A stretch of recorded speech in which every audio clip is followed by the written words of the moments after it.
Okay guys, today is the day.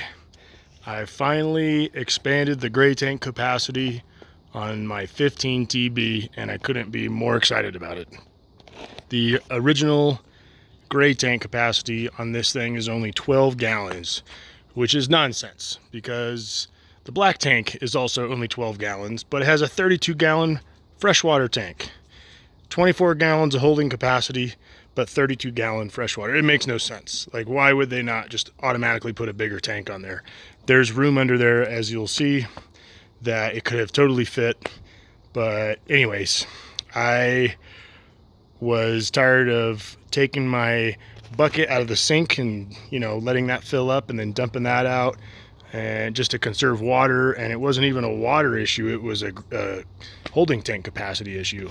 So I'm gonna show you what I did and how I did it, and you can give it a shot if you want. I'd say the most time spent on this project was trying to figure out how to make it work, right?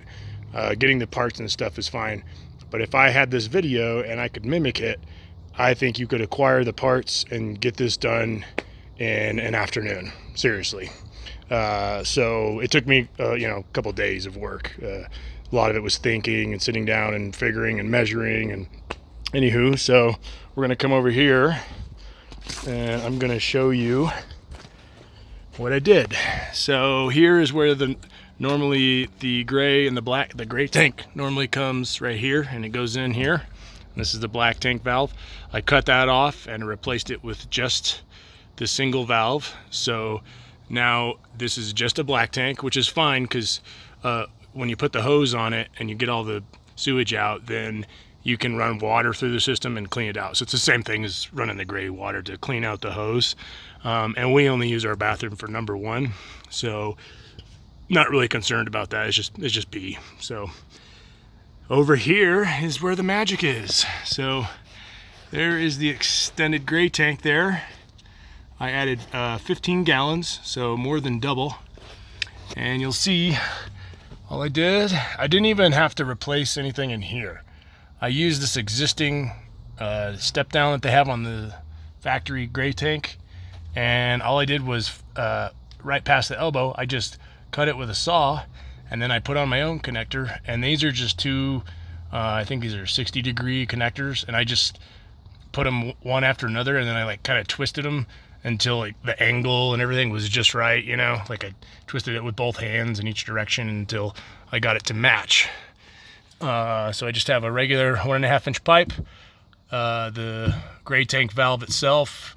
I got a white one just because it was like 1-day delivery or same day delivery. I wanted to get it done. I didn't want to wait for a black one. So now if I needed somebody to come out and, hey, transfer the fluid from one tank to the other, I could just tell them to come pull the white valve. So it's actually might work out better. This has the gray tank. There's the black tank valve itself, the gray tank, the black valve.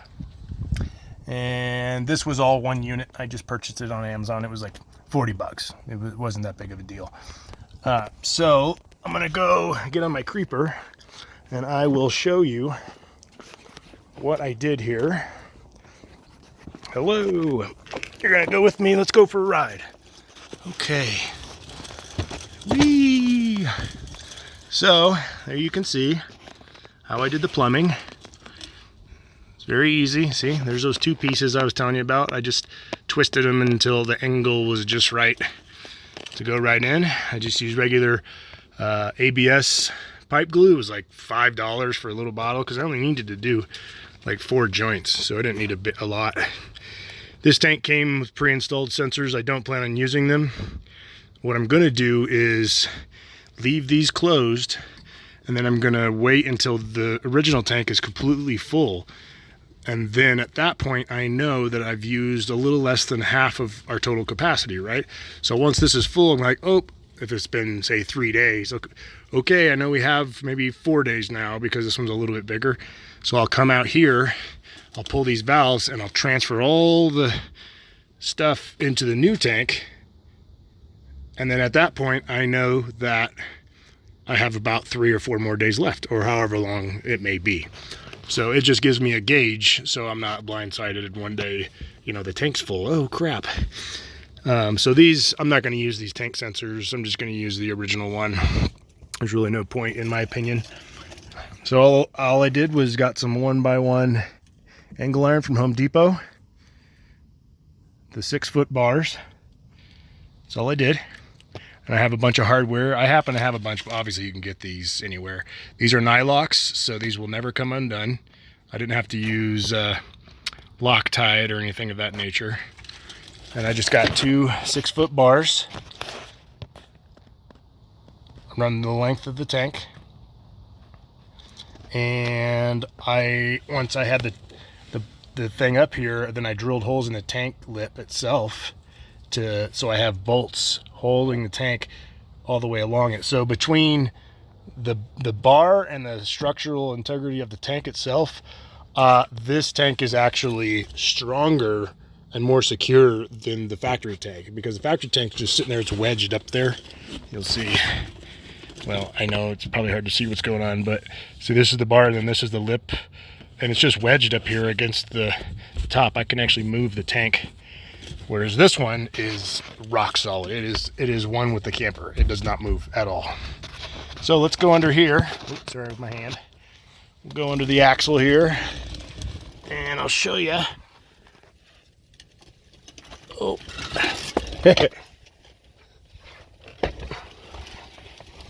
Okay, now we're at the other end. Okay, now you can see where we are. Okay, so there's the bars. I bolted this end where my foot is.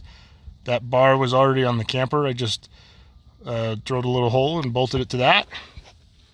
And then on this end, all I did was ran some self-tapping screws right into this cross beam here, this cross brace, and that's it.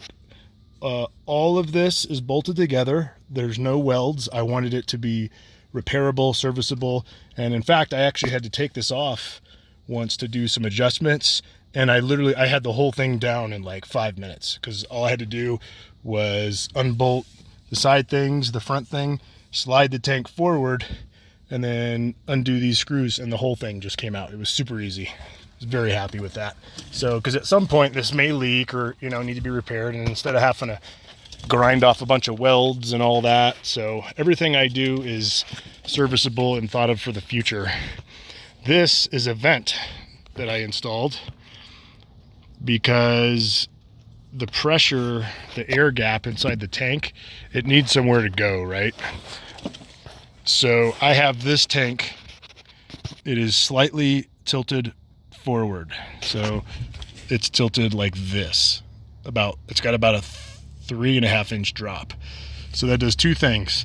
It allows all of the gray water to come out fully, so there's no like stagnant water sitting in here. And then the other thing is it creates a air gap in the back, right? That's where the bubble would go. So that needs to be vented out. So what I did was I got a gas tank valve, a gas tank vent, and I just drilled a hole in the tank. I installed this, and then I got some hose from Home Depot, and I just ran it on over into a T.